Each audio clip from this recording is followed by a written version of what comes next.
Hi, and welcome to the inaugural Maverick Sports Show.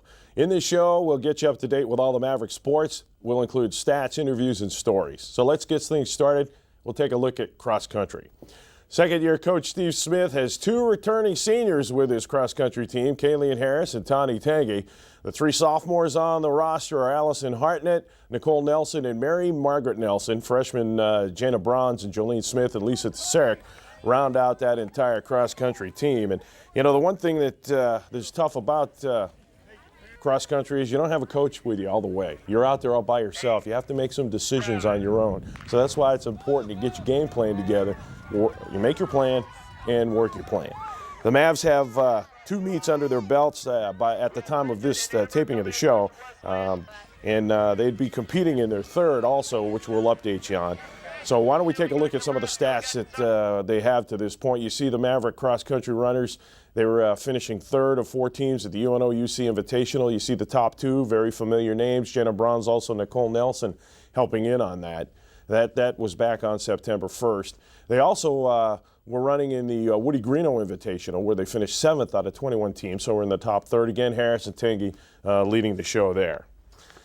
Take a look at golf. Let's move to the links. UNO's golf team is coming off two straight first-place finishes as of the taping of this show. The Mavericks like playing in Minnesota. They won their first tournament of the season in the Bandana Square Invitational up in Lake Elmo, and then they followed that up with a victory at the Mustang Invitational in Marshall, Minnesota. Here you get a good look. I don't know how they do this. Hitting that little white ball with a club, I can't even imagine what that's like. I've tried it, and that's why I don't play that game anymore. So let's take a look at the stats and how the golf team has done so far. I love the fact that Tim Nelson recruited a golfer with the last name of Mulligan. I think that is so perfect. You want to talk about having a name that goes with what you do. Erin Oman, Lindsay Newton, and Abby Weddle also helping up there in that first place finishes. They got it on a tiebreaker. And then in the second tournament that they were in that they won, the Mustang Invitational, as we talked about, up in Marshall, Minnesota. Again, Lindsay Newton coming out in top of the pack with Erin Oman and Lynn Mulligan also coming in as they sweep that, doing an awesome job up in Minnesota. Congratulations to the UNO golfers. The Maverick soccer team opened this season in a strange position, not having made it to the NCAA Division II Final Four. And that's almost become sacrilegious here at UNO. Head coach Don Klosterman has led the Mavs all 9 years of their existence. Klosterman, a two-time National Coach of the Year, as well as a well-known member of the Omaha soccer community, looks to get the Mavs back into national contention. He says his 8 returnees give them a solid nucleus. Well, here's how the kicking Mavs have done so far this season. We'll take a look at some of their stats. As we said, it's been a pretty tough start or a surprising start, I should say. They won this conference look at. Overall, they're 3-4, but they've won 2 out of their 3 last conference games, or conference matches, I should say, going into the taping of this show. So there you see where they stand in the North Central Conference, which will soon be going bye-bye for a lot of UNO sports. And we'll talk about that a little later in the show with Athletic Director David Miller. But you see the Mavericks in a solid third, not that far, about a half a game out of first place as Minnesota State and South Dakota head the NCC. Next up, it's volleyball. Head coach Rose Shires begins her 18th year at the helm. Now, it's been a bizarre start to the season for the Mavs, but the team used Coach Shires' birthday as a way to help them get back on track. And here's Cody Banks with that story. After a 3-game road trip, the Lady Mavericks find themselves back in the friendly confines of Sapp Fieldhouse. Led by seniors Carly Christensen and Nicole McLeod, the Mavericks faced off against St. Cloud. In a 3-1 victory, McLeod led the Lady Mavericks with 19 kills. Getting Carly involved very early in the game is important to us. Nicole feeds off Carly, and Carly feeds off Nicole on the right side. Christensen fell 3 kills short of McLeod with 16 kills, but led the team with 9 blocks. In a must-win game, the Lady Mavericks were not only playing for themselves, they were playing for their coach. That's huge. It's always nice to put a W on the board for your coach when it's her birthday. So, after an 0-2 start in conference play, the Lady Mavericks pick up their first conference win of the season and improve their record to 8-5, all while celebrating Coach Shires' birthday. And the Mavericks snapped their 3-game losing streak with the win over St. Cloud. Reporting for Maverick Sports, I'm Cody Banks. Well, thanks a lot, Cody. Good job. There you take a look at where the Mavericks are in the standings. They're 3-4 overall in the conference. They lost their first two, then they came back against St. Cloud State. Of course, everybody's still kind of reeling from that heartbreaker loss to Nebraska Kearney. But anybody who's followed UNO volleyball knows it's a nationally competitive program. There are a lot of Division I schools that don't want to play the Mavericks. Even at their place, they don't want to see the Mavericks come into town. But there you see where the Mavericks are with their one conference win. And before the season's, maybe I'm taking it for granted, putting a monkey on Roshire's back, but before the season's over, you can bet the Mavericks will be up top. Okay, well, we already talked about one form of football, the kind that you use only your feet. Well, now we're going to go to the kind that Americans like. They play it in pads, and they play it at Al Caniglia Field. It's called UNO Maverick football. And, I know the mojo works a lot of places, but in football it's where it's really alive. And see Zach Miller here completing this pass against Western Washington. The Mavericks have really opened some eyes this season, and I know Coach Burns will be joining me live on the set. He doesn't like to hear that kind of talk from we media types because the more you talk about it, he says the less it seems to happen. But you want to talk about excitement at the UNO campus and in Omaha. The Maverick football team has done that for all of us Maverick fans. You can see a nice play right here. Breakup, though. I'll tell you what, good position by the defensive back, but the Mavericks behind Brian McNeil, okay, we can't throw it in. We'll put it in the end zone. And we'll get to see some pressure here. Western Washington, the tight end gets pushed back into the quarterback, and as a defensive player, you love that stuff because you get credit for the tackle, and you really didn't have to tackle the guy. Let's see what the Mavericks look like on paper as far as the stats so far. We'll take a look at how they've done. As we've mentioned, they're 4-0. They've got games obviously coming up, which we'll bring you up to date on as the year goes on, and we'll talk more with Coach Burns about that. UNO 2-0 atop the North Central Conference. I know I'm being a little haughty here, but yeah, your point. Mavericks are that good, I'm telling you. If you haven't come out to a Mavericks football game this year, you need to either follow them on the road or get to Caniglia Stadium because it's the real deal. All right, now, as I said earlier, the Mavericks on the football team have opened up some eyes, and not just in the region, but nationally as well, because they've won their first 4 games, as we've said, including that stunning victory over then ranked number 2 Northwest Missouri State. Let's take a little closer look at what happened in that ball game because it was early in the season. There you see Bobby, the mascot for Northwest Missouri. Okay, opening possession. Jacob Chandler makes a very nice play here on this pass. Of course, Chandler was Mr. Everything when he played at Ralston High School. Later in the drive from the UNO 11, Josh Matthews finds tight end Josh Gannon and actually runs over Reed Taylor to get in the end zone, and the visitors take the lead. Now, that's the Mavs' first drive. It ends with Greg Zurline's 37-yard field goal. Now it makes it 7-3 Northwest. Bobcats' next drive from the UNO 47. Matthews throws into double coverage, and Reed Taylor picks it off. He'll run it back 16 yards. A Maverick mojo works everywhere because we're going to see a local coach from another school on the sideline, Dana Altman from Creighton. Of course, he wants to get some of that Maverick football. Once again, the Mavericks get a Greg Zurline field goal. This time, Greg hits from 21 yards out. It's now a 1-point Northwest lead. It's 21-6 at the half. Here we are late in the game. Miller finds Troy Cush on the far side for an 8-yard score early in the fourth quarter. Now it's 21-13. Bobcats missed a field goal try. Then on 2nd and 10 play, Brian McNeil up the gut on this delay, 54 yards. See you later. Mavericks with their second touchdown. They're now down by 2. UNO gets the ball back with 5:38 left. Miller finishes off a 6-play, 92-yard drive to put UNO ahead 25-21. Last gasp for Northwest. Joel Osborne at quarterback, looks for anyone, launches one. Randy Cush makes the pick, and the Mavs win it. And watch coming up of course, now Coach doesn't have to take a shower after the game. He's all set to go. That was a great win for the Mavericks and just got everybody excited. I'm excited, you can tell. And with me now in the studio, a man I got to meet 14 years ago when he first came on campus. I had just finished up my run as play-by-play guy for Maverick Sports, and I wish I still was because this guy has made it fun. I'm probably going to go overboard, but I like to call Pat Burns the guy who resurrected Maverick football. It was a tough time, scholarship cuts.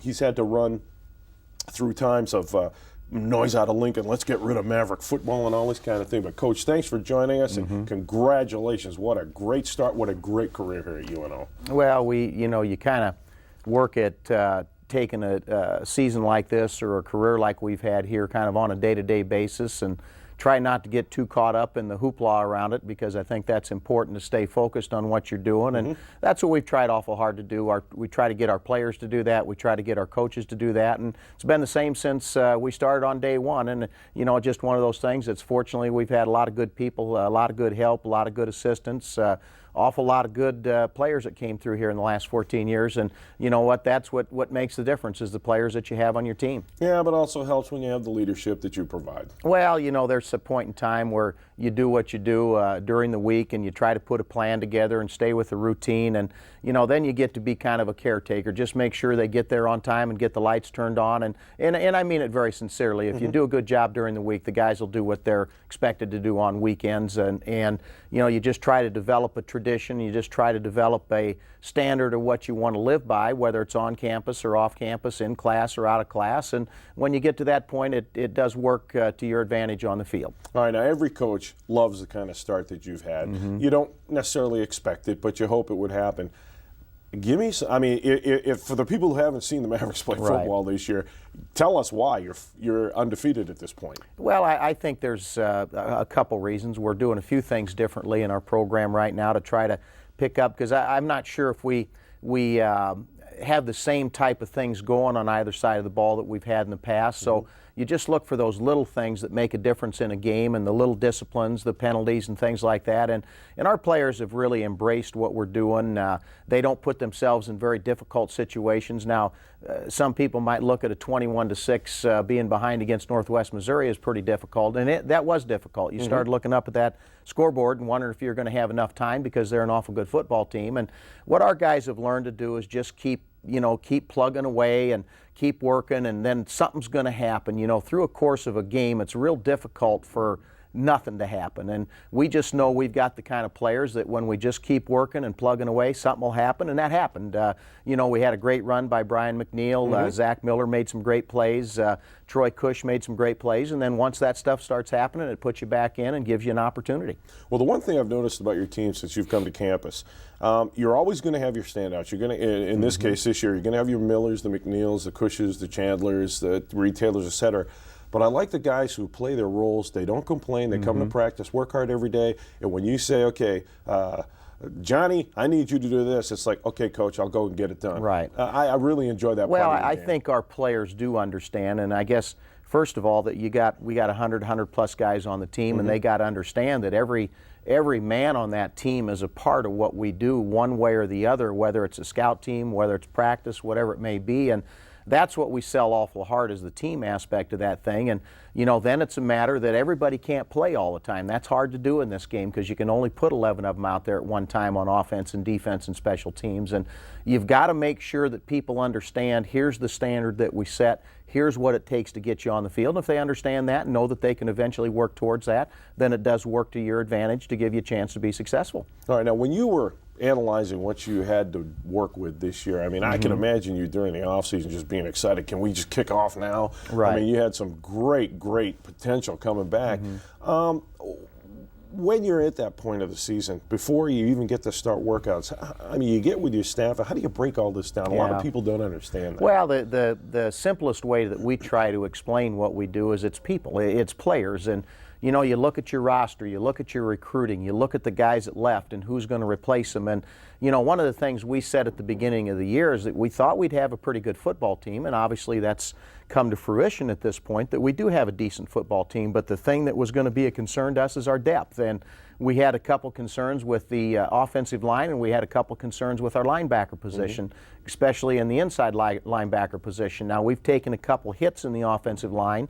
To this point, have recovered very well. So, if you can create depth, have a guy that's kind of unknown come up, then that gives you a chance to carry it on, because you're going to have injuries. The thing that you just would wish that the way that it would happen is that it wouldn't all happen at one position. Now, that's happened to us, but you got to overcome it. It's just one of those things, because I'm not sure if this team coming in this weekend would give us another day or two to practice, or the teams that we played in the past. You got Saturday, you got game day, and you got to be ready to play regardless if you got the guys or not. All right, before we take a look ahead at what the Mavs have coming up, I got one last question to ask you. Out of all the years that you've been coaching football, what's one of the biggest things that you can say stood out to you that you've learned that you carry on constantly now?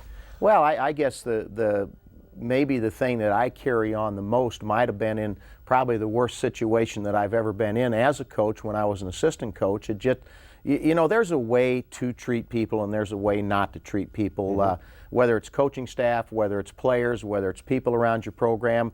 And if there's something that I learned, it probably had to be in the worst job I had, the way not to treat people. And I think it's important. You know, you can push people and you can be hard on people, but there's also a fair and reasonable way to treat people, coaches, everybody around your program. And the big thing there is that, you know, treat people with respect and try to set a standard that people need to live by. And if you do that, then things seem to work out okay. Okay, and then what have you liked about, since you've come to UNO, what do you like about the campus and the whole system? Well, this is a unique situation here, and you know, when I first came here, maybe you didn't see it at that time, back in 1994, I'm not sure we had then what we had now. We didn't have dormitories, we didn't have facilities, we didn't have food service, we didn't have those kind of things, and you wonder back then how we got this thing to the point that we could recruit the type of athletes that we had.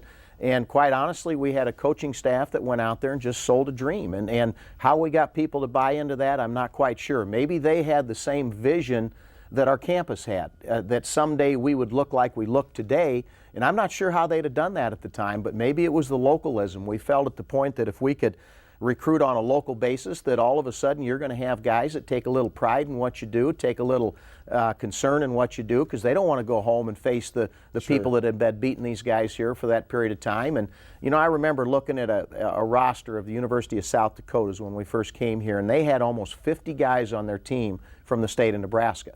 And, you know, we looked at that and said, we got to stop that. Somewhere along the line, that's something that we got to stop or slow down. And if there's something that turned us around, I think that was it. All right, well, let's take a look and see what the Mavericks have to look forward to now for the rest of the season. They've already played, as we've said, top-ranked teams across the country, Minnesota State, North Dakota. These names are no strangers to anybody who've been Maverick football fans. Out of those four, I know no game is a gimme. That game up at Grand Forks, though, that's never been an easy game for our UNO team. No. You know what? Honestly, I'm not sure which one's an easy game. I'm not sure if we have those on our schedule right now, because, you know, the longer people get in this conference and see what we've been doing, the more people are committed to having good programs in the league, and everybody does a good job of recruiting. I mean, it's just one of the things that if you don't, you're just not going to be very successful. This game we got coming up with Minnesota State Mankato is probably going to be one of the more challenging ones we've had. They've got very skilled players on their team on both sides of the ball, and you're going to have to play these people, because if you don't, you're going to be awful disappointed. Now, obviously, North Dakota is one of those teams that you know, I consider them like us or us like them. You know, we've been one of the teams that have been battling each other now for years for the conference championship and to move on into the playoffs, and you just got to go play them, and that's a good place to go. It's a great environment up there, and honestly, our players have played pretty well up there. You go in that place, and you know, there's 12 to 15,000 people in there, and it gets you excited whether they're on our side or on their side. So we've done a decent job up there over the years. Well, I appreciate you taking time from your schedule. I know today you've got a speaking engagement locally in the group, which you've always been in the community. Right. But thanks for joining us on Maverick Sports. We'll hope to have you on again before the season's over, and maybe we'll start talking about some playoffs. But I know you got games before that. We're going to talk about the one we got coming up tomorrow. All right, Coach. I really appreciate you coming by. All right, Coach Pat Burns, of course, leading the Maverick footballers as they hope to continue their winning ways here on the campus at UNO.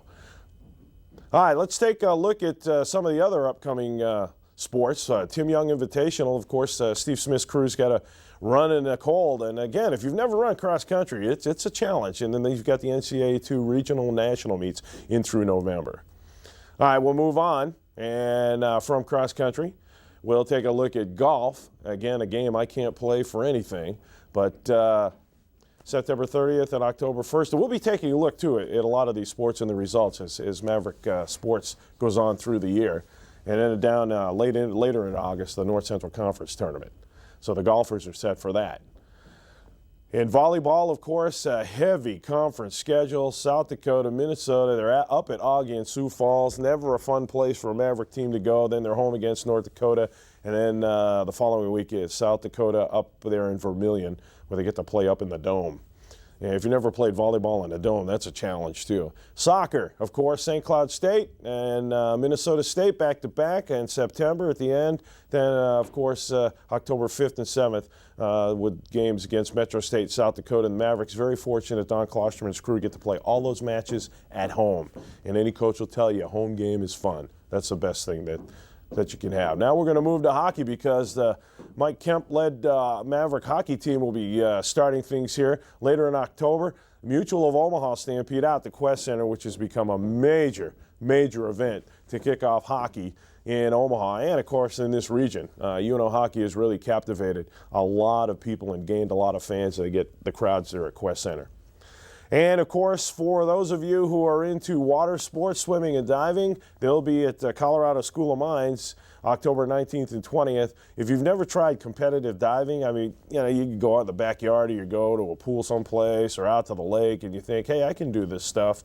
We'll try doing it under the scrutiny of judges where they have degrees of difficulty, and certain dives you have to do whether you want to do them or not.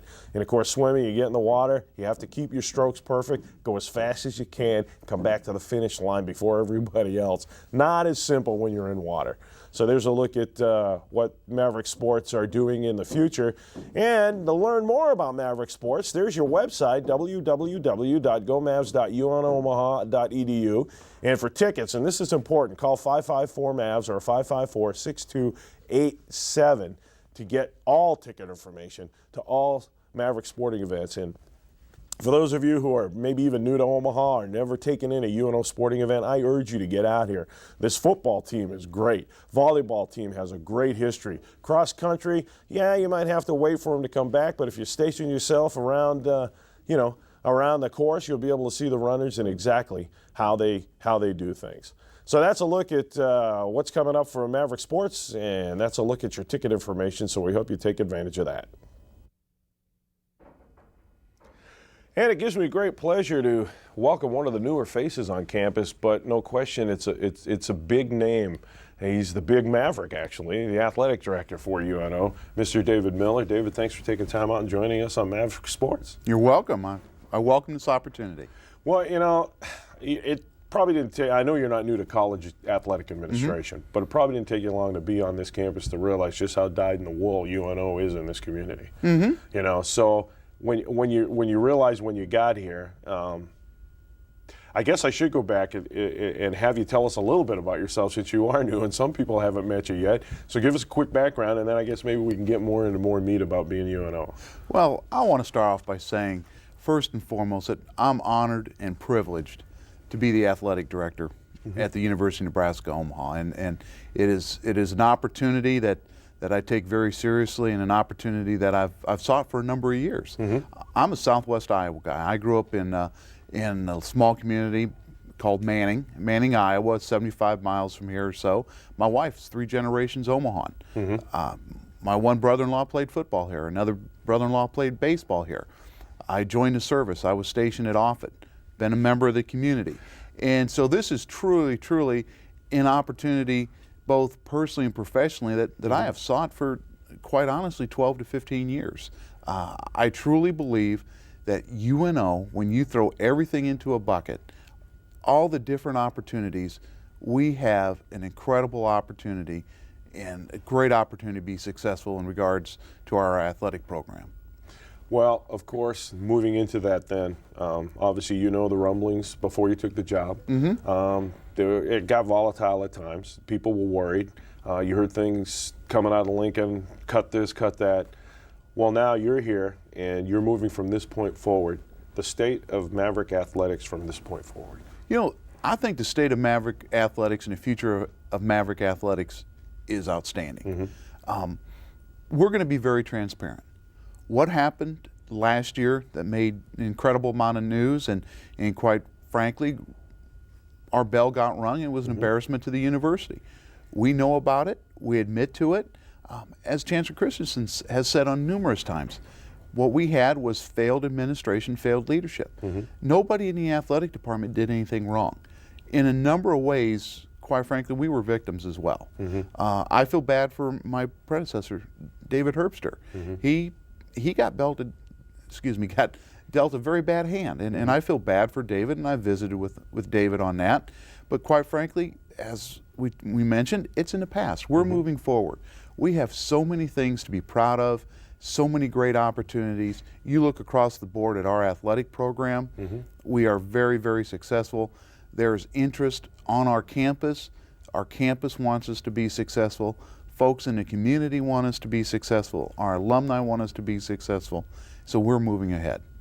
All right.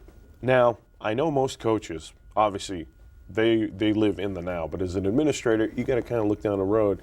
Coming down the road is no more North Central Conference.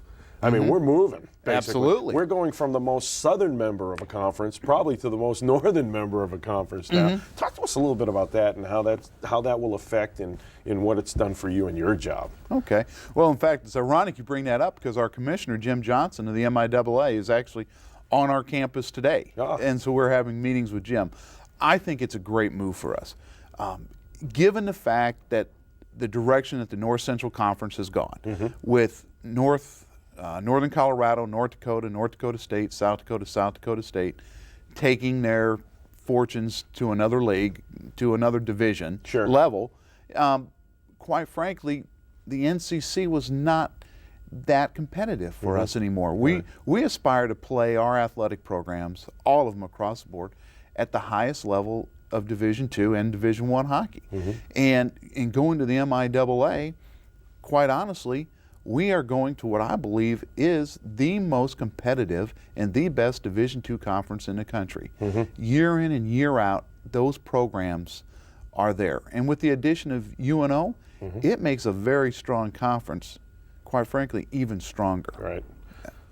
Well, I appreciate you taking time for a busy schedule. And I know it was a quick interview, but, we get you in and out because you're a busy guy. But I really appreciate you coming by, David. My pleasure. All right, let's take a look now at when the replay of the show is going to be. In case you want to see it again or you catch this in the middle of the show, you'll see it again on October 1st at 9:30 in the morning, then again October 2nd at noon. And if you want more information, of course, you go to unotv.unomaha.edu. You can see it on the Knowledge Network, which is channel 17 on Cox Communication System, or on Quest, it's channel 74. Again, I want to thank head coach Pat Burns for stopping by. And of course, this is my first time actually talking face-to-face with AD David Miller, and I hope to see a lot more of him around. As most of you know, I'm a dyed-in-the-wool Maverick too, so it's great to be able to do this show. Thanks a lot for seeing us. Till next time, hoist high the crimson and black. We'll see you next time.